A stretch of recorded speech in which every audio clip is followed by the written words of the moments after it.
Pakistan custom में कैसे भर्ती होते हैं, पाकिस्तान कस्टम में भर्ती होने के लिए हमें कितनी तालीम चाहिए, कौन सा स्पेशल कोर्स चाहिए पाकिस्तान कस्टम में जाने के लिए, कितने इख्तियारात होते हैं, कितनी पावर होती है जी पाकिस्तान कस्टम में जाकर, क्या हम पूरे पाकिस्तान में इख्तियारात इस्तेमाल कर सकते हैं, क्या हमें इतनी पावर मिल जाती है। पाकिस्तान कस्टम में जाने के लिए हमें क्या ख़ास तालीम हासिल करनी पड़ती है, किस तरह जाना पड़ता है। पाकिस्तान कस्टम क्या है जी, पाकिस्तान कस्टम में किस तरह से हम जॉब कर सकते हैं, क्या हमें घर मिलता है, क्या हमें गाड़ी मिलती है पाकिस्तान कस्टम में जाके, कितनी पे मिलती है हमें, क्या ट्रेनिंग के दौरान पे मिलती है, क्या हमें कोई ख़ास तैयारी करनी होगी, पाकिस्तान कस्टम में हम कैसे जा सकते हैं। बहुत से ऐसे आपके सवालात और क्वेरीज। तो आज की मेरी वीडियो उन्हीं के मुतल्लिक जी। मैं हूं रज़ा बुखारी और आप देख रहे हैं बुखारी स्पीक्स यूट्यूब चैनल। तो व्यूअर्स, इस चैनल के ऊपर मैं आपके लिए मुख्तलिफ service oriented, career oriented videos बनाता हूं। इसके लिए मेरी ऑनलाइन एकेडमी भी चलती है। तमाम पूरे पाकिस्तान से बच्चे मुझसे ऑनलाइन तैयारियां कर रहे होते हैं मुख्तलिफ जॉब्स के लिए। तो उसके साथ साथ व्यूअर्स, मैं एक वकील भी हूँ, मेरा चैम्बर भी है और मेरा चैम्बर चल रहा होता है। आपका कोई केस हो, क्रिमिनल का, सिविल का, लिटिगेशन, कोई भी आप हमसे रब्ता कर सकते हैं। Thank you very much. आता हूँ मौजू की तरफ जी। तो पाकिस्तान कस्टम में किस तरह से हम भर्ती हो सकते हैं, किस तरह से हम अपनी जॉब कर सकते हैं। तो देखिए, पाकिस्तान कस्टम में जो ऐड आती है, उस ऐड के मुतल्लिक पहले तो आप उस क्राइटेरिया पे पूरे उतरते हो, उसको फिल करें, उसके साथ साथ आप एप्लीकेशन सबमिट करें और आप पाकिस्तान कस्टम के लिए एलिजिबल हो अगर उस क्राइटेरिया के मुताबिक। उसके बाद दूसरी बात ये है कि आपने रेगुलर तैयारी करनी होती है। बहुत से स्टूडेंट बैठे होते हैं, तैयारी कर रहे होते हैं रेगुलर, और उसी तैयारी के साथ साथ वो हर एग्ज़ाम देते जाते हैं। जो जो अखबार में ऐड आ रही होती है या आपके पास मीडिया है, आजकल आपके पास तो वन क्लिक के ऊपर हर चीज़ अवेलेबल है। हमें तो लाइब्रेरियों में जाना पड़ता था, दूर दराज से अखबार ढूंढने पड़ते थे, चीज़ें ढूंढनी पड़ती थी। आपके पास, हर बंदे के पास एक डिवाइस है, उसमें इंटरनेट कनेक्शन है और हर चीज़ आपके पास अवेलेबल है। हाल बत्ता कस्टम के लिए एक ख़ास जो चीज़ मैं आपको बताना चाह रहा हूँ वो ये है कि कस्टम एक्ट जो है उसको आप पढ़ लें, उसको देख लें, उसमें से भी सवाल आते हैं। तो इस तरह से आप कस्टम के लिए तैयार हो जाते हो। उसके साथ साथ जो आपकी जनरल नॉलेज है, करंट अफेयर है, जिस तरह से आप रेगुलर दूसरे इम्तहानात की तैयारी कर रहे होते हो, उसी तरह से कस्टम की तैयारी भी करनी है और वही एग्ज़ाम, वही चीज़ें सारी की सारी पूछी जाती है। पीसीएस के ज़रिए भर्ती हो सकती है, सीएसएस के ज़रिए भर्ती होती है व्यूअर्स। तो सीएसएस में जो कस्टम ग्रुप है वो एक अलग से ग्रुप है। वहाँ पे आप जब आते हो ग्रेड 17 में आते हो, उसी तरह से सारा इम्तहान कंडक्ट करके under federal public service commission. और जो छोटी जॉब्स होती हैं वहाँ पे जिस तरह से कंस्टेबल, हेड कंस्टेबल, ऐसे, यानी मैं मिसाल दे रहा हूँ आपको, वहाँ पे ऐसे रैंक्स नहीं है, रैंक्स के नाम कुछ अलग हैं। तो जो नीचे वाली हायरार्की है वहाँ पे आप जाने के लिए आपको पीसीएस या जिस भी फोरम को कस्टम महकमा जो है वो कहता है, मसलन एनटीएस हो सकता है, यूटीएस हो सकता है, ओटीएस हो सकता है, तो इसलिए किसी भी फोरम को वो कह सकता है। लेकिन अगर वो जो जॉब होती हैं ग्रेड 9 से लेकर ग्रेड 16 तक, उसके लिए वो पब्लिक सर्विस कमीशन को कहते हैं, यानी Punjab public service commission.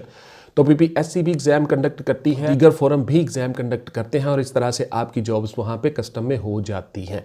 Pakistan custom ने बेसिकली बहुत से इनके विंग होते हैं, जिस तरह से इन्होंने कुछ विंग्स होते हैं जो उनको गाड़ियों को डील करते हैं, एक्साइज कस्टम। उसी तरह से कुछ इनके विंग्स होते हैं जो एयरपोर्ट्स पे ड्यूटी अंजाम देते हैं, बैरून मुल्क अब्रॉड जाने और आने वाले लोगों को चेक करते हैं, वहाँ पे कोई ऐसी चीज़ तो नहीं जो प्रोहिबिटेड है, जो ये ले के मुल्क में आ रहे हैं या मुल्क से लेके जा रहे हैं। इसी तरह से कस्टम्स की ड्यूटी जो है वो इमिग्रेशन पे भी होती है। कस्टम की ड्यूटी जो है वो मुख्तलिफ हेडक्वार्टर्स पे होती हैं, डिपार्टमेंट्स में होती हैं, यानी जितनी चीज़ें चल रही होती हैं, जो जो कस्टम एक्ट के अंदर चीज़ें आती हैं, उसमें कुछ मनशियात की चीज़ें हो सकती हैं, कुछ ऐसे केमिकल्स हो सकते हैं, कुछ ऐसी इंपोर्टेड चीज़ें हो सकती हैं, कुछ परफ्यूम्स हो सकते हैं, यानी जो भी चीज़ कस्टम के नीचे आती है, कस्टम एक्ट के अंदर डिफ़ाइन है कि ये इख्तियारात कस्टम के हैं, तो उन सब चीज़ों को कस्टम वाले पकड़ सकते हैं, देख सकते हैं, तफ्तीश कर सकते हैं और उनको कानून के मुताबिक सज़ा दिलवा सकते हैं। उसमें काफ़ी सारी चीज़ें आ जाती हैं, बहुत सी गुड्स हैं उसमें कपड़ा भी शामिल होता है, उसमें चमड़ा भी शामिल होता है, काफ़ी सारी चीज़ें उसमें शामिल होती हैं। तो कस्टम वाले ये सारी की सारी ड्यूटी सर अंजाम दे रहे होते हैं। क्या ये सर यूनिफॉर्म जॉब है? बिल्कुल जी, ये यूनिफॉर्म जॉब है। आप यूनिफॉर्म पहनते हो, उसी तरह से आपके सारे इख्तियारात इस्तेमाल करते हो। आप कस्टम एक्ट को पढ़ो, उस कस्टम एक्ट में जितनी चीज़ें हैं वो आपको पता चलेगा डिपार्टमेंट किस तरह से काम कर रहा है। हर चीज़ को सेक्शन ऑफ लॉज के तहत डिफ़ाइन किया गया है कि ये काम ये होगा, ये काम ये होगा और ये फ़लाँ रैंक का ऑफिसर करेगा। इस तरह से वो एक यूनिफॉर्म जॉब है और यूनिफॉर्म में ही वो ड्यूटी सर अंजाम देते हैं। उनकी बाकायदा ट्रेनिंग होती है जी, custom institutions, training institutions custom जो है वहाँ पे वो जाके ट्रेनिंग करते हैं और इस तरह से उनको ट्रेंड किया जाता है। आफ्टर दैट वो अपनी ड्यूटी सर अंजाम देते हैं। सर कोई बुक बता दें जी फटाफट। नहीं जी, बुक नहीं है जी बेटा, कोई ऐसी बुक नहीं है जो आप एक बुक पढ़ के कस्टम में भर्ती हो जाओगे जी।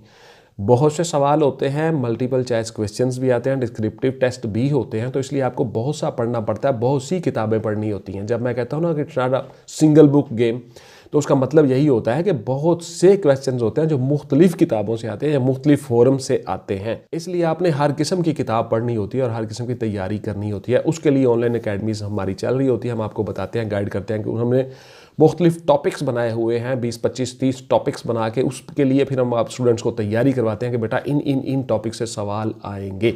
वो रोज़ के रोज़ हम उनको तैयार करवाते हैं साथ साथ ये सारी चीज़ें ऑनलाइन अकेडमीज़ में। क्या वहाँ पे घर मिलता है जी, गाड़ी मिलती है? बिल्कुल नहीं जी, घर गाड़ी नहीं मिलती आपको जो लोअर रैंक्स के होते हैं। हाँ, उसी तरह से जैसे मैंने पुलिस वाली वीडियो में आपको बताया था कि कोई अवेलेबल हो घर, आपने एप्लीकेशन दी हो तो आपको मिल सकता है, आपकी किस्मत है, लक है, उसके बाद फिर आपका हाउस रेंट उसमें से कट जाता है। लेकिन ऐसा शाज़ो नाज़र ही होता है, once in a blue moon, कभी कभार, एवरी नाउ एंड देन ये चीज़ें हो सकती हैं। लेकिन जो गजेटेड ऑफिसर्स होते हैं, जो ग्रेड 17 में CSS करके आते हैं डायरेक्ट कस्टम ग्रुप में, उनके लिए घर मौजूद होते हैं। ग्रेड 18 में तो कंफर्म होते हैं, उनको भी मिल जाते हैं। 17 में जो लोग आते हैं उनके लिए भी घर अवेलेबल हो जाते हैं।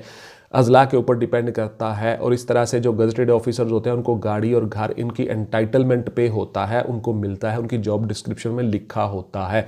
तो इसलिए उन्होंने ये काम करने होते हैं सारे के सारे, ऊपर बैठ के लीड करना होता है, हेड करना होता है, काफ़ी सारा एरिया होता है, काफ़ी सारे लोग होते हैं, नफरी होती है, इसलिए वो चीज़ें उनकी एंटाइटलमेंट पे होती हैं। तनख्वाह कितनी मिलती है जी? बिल्कुल जी, बहुत अच्छी तनख्वाह मिलती है। हर रैंक की तनख्वाह उसके अपने BPS के मुताबिक एडजस्ट होती है, बेसिक पे स्केल उसके मुताबिक उसको तनख्वाह मिलती है। हाँ, अलबत्ता कस्टम में तनख्वाह ज़्यादा होती है, अच्छी तनख्वाह होती है, बिकॉज कस्टम जो है वो पूरे पाकिस्तान में डील कर रहे होते हैं, वफाकी अदारा है। फेडरल अदारों की तनख्वाह जो है वो दूसरे अदारों से ज़्यादा है। तो पाकिस्तान कस्टम यानी कि पाकिस्तान पूरे में कस्टम जो है वो डिप्लाई होते हैं और अपनी अपनी ड्यूटी सर अंजाम दे रहे होते हैं। कस्टम में जाने के लिए कितनी बड़ी सिफारिश चाहिए सर, ये एक बच्चे ने सवाल किया। बिल्कुल नहीं जी, कोई सिफारिश नहीं चाहिए, आप अपनी सिफारिश खुद हो।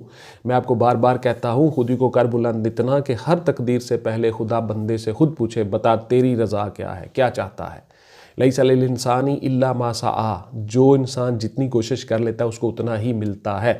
तो इसलिए आपने पुत्र अपने आप को पहचानो। इकबाल ने फिर एक जगह और कहा था कि अपने मन में डूब कर पा जा सुरागे ज़िंदगी, तू अगर मेरा नहीं बनता न बन, अपना तो बन। तो अपने आप को पहचानने की ज़रूरत है। आपके अंदर है सारा कुछ, वो पार, वो एनर्जी, वो सब कुछ करने का हौसला आपके अपने अंदर है। तो बड़ा खूबसूरत कोट है, जुमला है कि ख्वाब वो नहीं जो आप सोते में देखते हो, ख्वाब वो है जो आपको सोने ही ना दे। ये है ख्वाब। तो इसलिए आप लोग जो है वो अपने अंदर है सारा कुछ, जो सिफारिशें और पैसे, रिश्वत वगैरह ये चीज़ें अपने जहन से निकाल दो, आप खुद सारा कुछ कर सकते हो और आपके अंदर है सारा कुछ। ये छोटी मोटी जॉब्स, ये छोटी मोटी चीज़ें कुछ भी नहीं है। You can do anything. जैसे कि जैपनीज़ कहते हैं, if one can do I can do, यानी कि इस पूरी दुनिया में कोई एक शख्स भी अगर ये काम कर सकता है तो मैं भी कर सकता हूँ। ये होना चाहिए, ये स्पिरिट होनी चाहिए आपकी। तो आप ये कर सकते हो। इसलिए आप ये चीज़ें कहते हो, आप पैसे चल गए, रिश्वत चल गई, फ़लाँ है, जॉब कैसे मिलती है, ये बकवास है, ऐसा कुछ नहीं है। जो बच्चे कामयाब होते हैं उनसे पूछ लेना कितने पैसे दिए, कितनी रिश्वत दी, नथिंग। वो सिर्फ़ और सिर्फ एक ही कुलिया, एक ही फार्मूला है कि वो 6 महीने, साल, 2-2 साल, 1.5 साल से बैठ के पढ़ रहे होते हैं, मसलसल चिल्ला काट रहे होते हैं। फिर उनको मज़ा आता है कोई भी एग्ज़ाम देने का, आराम से ठक ठक ठक सारे सवाल हल करके वो यूँ बाहर आ जाते हैं। तो क्या कस्टम में जॉब करने के साथ साथ हम आगे मज़ीद तालीम जारी रख सकते हैं? बिल्कुल जी, आप तालीम जारी रख सकते हैं, लेकिन रेगुलर क्लासेस में नहीं जा सकते। उसी तरह से जिस तरह से मैंने आपको बहुत सी वीडियोस में बताया हुआ है कि आप अपने तौर पे पढ़ाई कर सकते हो, डिपार्टमेंटल परमिशन सर्टिफिकेट लेके, NOC लेके आप अपनी पढ़ाई के अपने एग्ज़ाम का जो है वो दे सकते हो, एडमिशन भिजवा सकते हो। उसके साथ जब आपकी रोल नंबर स्लिप और उसके साथ साथ आपकी जो डेट शीट आती है वो आप साथ लगा के एप्लीकेशन लेके आपको छुट्टी मिल जाती है। उसके लिए आपको NOC लेना पड़ता है। डिपार्टमेंट को कोई एतराज़ नहीं होता अगर आप ड्यूटी के साथ साथ अपनी पढ़ाई जारी रखना चाहते हो अपने तौर पे, प्राइवेट तौर पे। रेगुलर क्लासेस में, यूनिवर्सिटीज़ में आप नहीं जा सकते। क्या हम किसी और महकमे में जा सकते हैं जी? बिल्कुल जी, ट्रांसफ़र हो के आप किसी और महकमे में नहीं जा सकते। आप कोई ना कोई एग्ज़ाम दे के जा सकते हैं, किसी PCS CSS करके, PMS करके कहीं और जा सकते हैं। आपकी ट्रांसफ़र नहीं हो सकती। क्या हम आगे जी ऑफिसर, बड़े ऑफिसर बन सकते हैं जी? PCS CSS कर सकते हैं, बिल्कुल आप कर सकते हैं जी। PCS भी कर सकते हैं, CSS भी कर सकते हैं, हर किस्म का इम्तहान दे सकते हैं। तो ये थी जी मेरी आज की वीडियो पाकिस्तान कस्टम्स के ऊपर। इंशाल्लाह ताला अगली किसी वीडियो में मिलते हैं जी, आपको किसी नए मौजू, नए टॉपिक से रूशनास कराते हैं। टिल देन टेक केयर, अल्लाह हाफिज़ एंड गुड बाय। पाकिस्तान जिंदाबाद।